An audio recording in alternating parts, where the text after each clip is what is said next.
Good afternoon. It is the fourth Sunday of Advent, which means that Christmas is almost here.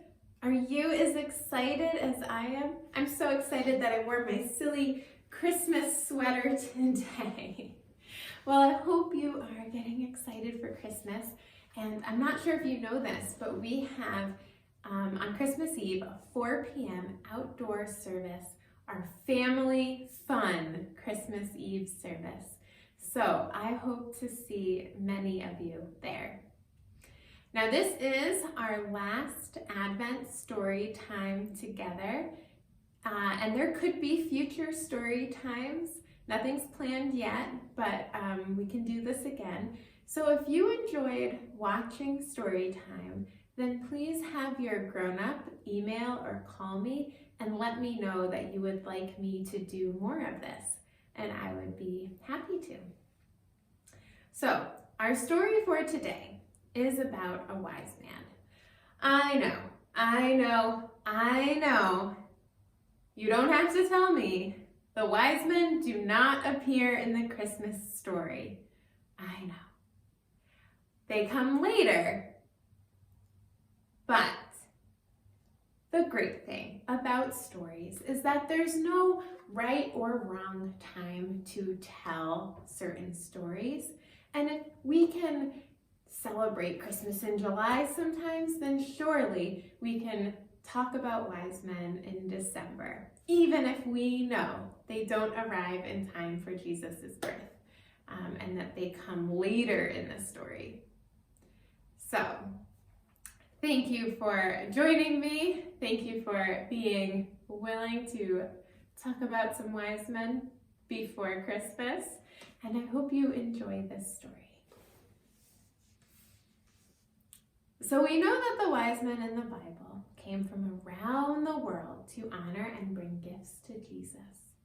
They brought frankincense, gold, and myrrh, gifts fit for a king more than a baby, really. Well, here's a story of another wise man. This is a story from a book by Henry Van Dyke, and it's not from the Bible, but it gets us thinking about, were there other wise people or rulers that also went to find Jesus? Were they all able to find him? How did they know where to look? There once was a wise man named Artaban. He was from Persia. He looked up at the stars, just like the other wise men, and he saw signs in the heavens proclaiming a king had been born among the Jewish people. Now, like the other wise men, he sets out to see the new king. He had 3 treasures that he wished to give to the child: a sapphire, a ruby, and a pearl of great price. So again, we see that the gifts are more fit for a king than for a baby, but these are his greatest treasures. And so he wants to honor the king by giving away his greatest treasure. He is traveling and he sees a man lying on the road. The man is very, very sick and likely to die if Artaban doesn't stop to get any help. The wise man is so torn. If he stops to help this man, he'll be late and he'll miss the caravan with the other wise men. But he can't help himself. He has to stop to care for this man. He brought him water from a nearby canal and gave him a remedy that he carried in his bag, and he fed him all the bread that he had left. When the man woke up, he thanked Artaban. And it happened that this man who was helped was a Hebrew man, and he was able to tell Artaban where he could find the Messiah according to the prophets. Artaban continued on his journey. He did miss the caravan, and he couldn't cross the desert with only 1 horse. So he sells his sapphire to purchase a camel and supplies for his trip. He reaches Bethlehem, but he is too late. He has missed Mary and Joseph and baby Jesus, who have fled to Egypt. When he finally gets to Bethlehem, the other wise men have already come and gone. So he searches the place where the Hebrew man described, and he hears the sound of a woman singing from inside a cottage with an open door. He entered and found a woman gently hushing a child. She told him of the strangers that came from the east who followed a star that had guided them to Joseph and Mary and their newborn child. They paid him reverence and gave him gifts, but the travelers disappeared again, and then the family fled away that same night. It was whispered that they went to Egypt. Ever since, there is something evil that hangs over the village, and there is rumor that the Romans are coming to enforce a new tax on us. The woman put her son in his cradle and made a meal for Artaban. As he was eating there was a cry in the streets, "The soldiers are killing our children." See, those who were in power were very threatened by this news of a newborn king. They weren't sure what to make of it, if this newborn king would take away their power. So they were looking for Jesus too, or really any child that fit that description, that was the right age. The mother took her child and hid in the darkest corner of the room. A soldier came to the door, and Artaban answered the door as if it was his own house. And he said, "I am alone in this place, and I am waiting to give this jewel to the prudent captain who will leave me peace." He showed the glistening ruby. The soldier was amazed at its splendor. So he took the ruby and then yelled to his men to march on, that there was no child here. Artaban had saved the boy's life, and he had also sinned by lying. He asked God to forgive him, and now he realized that he only had one treasure left. He traveled to Egypt and to many other countries, searching for Jesus. He did this for many years. He didn't find Jesus, but he did find many people who were poor and sick, and he helped these people along the way.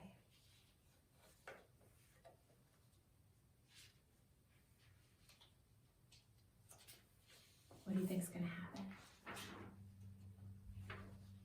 After 33 years, Artaban arrived in Jerusalem in the days right before the crucifixion. He had seen the gloom of the crowd and overheard one who said that they were going to Golgotha. 2 famous robbers were to be crucified along with one called Jesus of Nazareth, who had done many good things, but the priests and elders said he must die.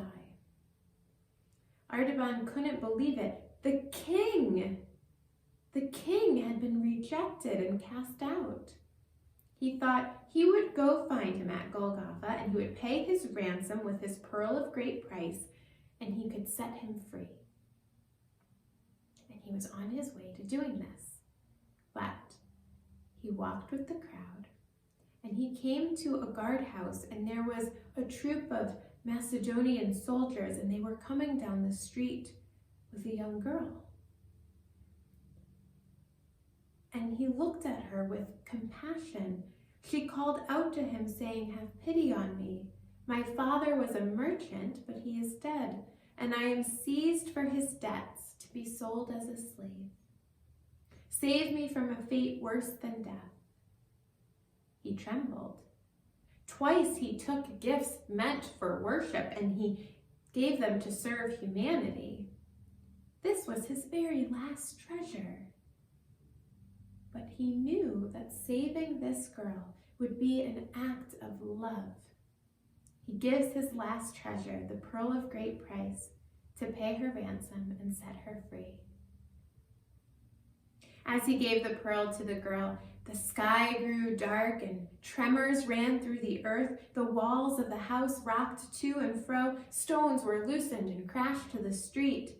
They crouched behind a way together to hide away from the earthquake.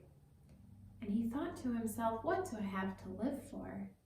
I failed in finding the king. All my treasures to offer are gone.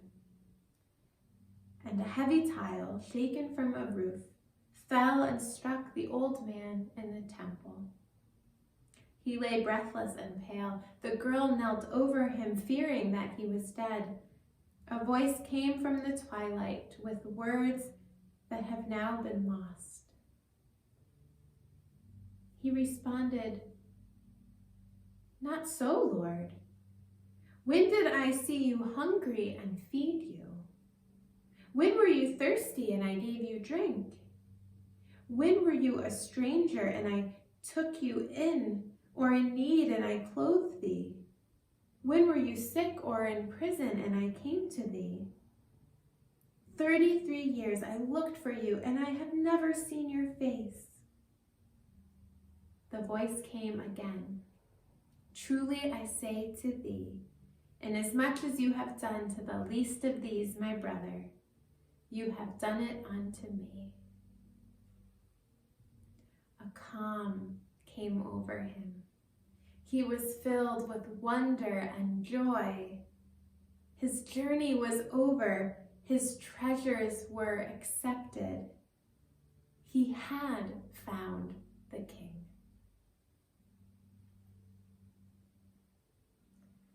This story is about how we find Jesus in the people around us. The wise man didn't meet Jesus in the way that he expected, but he met Jesus in every person who he helped.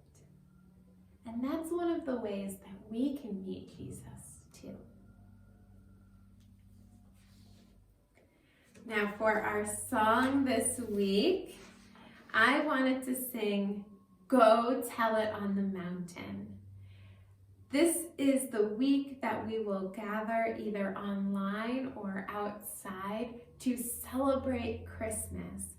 And celebrating Christmas is about telling the story of the newborn king, telling the story of Jesus' birth. And so I want to encourage you to go and tell that story. So we're gonna sing the refrain and then the final verse and the refrain again. I think you'll catch on.